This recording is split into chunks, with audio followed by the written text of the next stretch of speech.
12 oras sa disyerto, pawis ang puhunan, pangarap ang baon.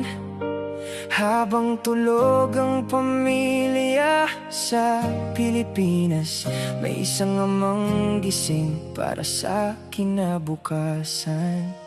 Alas 5 pa lang, tumutunog na ang alarm. Matay namumugdo pero kailangan lumaban. Kape ang almusal, pangungulila ang ulam. Sa litrato ng anak ako muling nabubuhay lamang. May birthday na hindi nadaluhan, may graduation na sa video ko lang napanood. Habang ako'y nagbubuhat ng bakal sa ibang bayan, sila naman ang dahilan kung bakit hindi sumusuko. Ilang gabi pa ba ang bibilangin? Ilang taon pa ba ang lilipas? Para sa pangarap na ipinangako, Kahit malayo, kapit lang. hindi man ako nasa tabi mo. Sa bawat padalay, yakap ko. Bawat patak ng pawis na tumutulo, pangarap nating sabay na binubuo.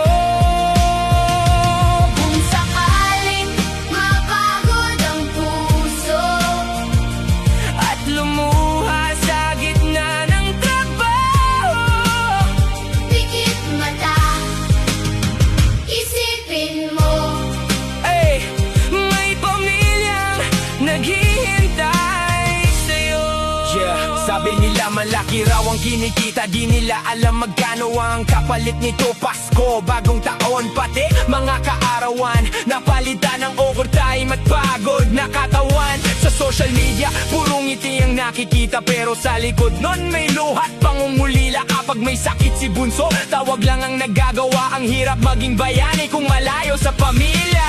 Minsan naiisip ko kung hanggang kailan magiging dayuhan sa lupang pinagtatrabahuhan. Pero sa tuwing maririnig ko ang salamat tayo, parang lahat ng hirap ay nagkakaroon ng saysay. Balang araw uuwi rin, hindi na bilang bisita, Kundi bilang amang kumpleto sa tahanang matagal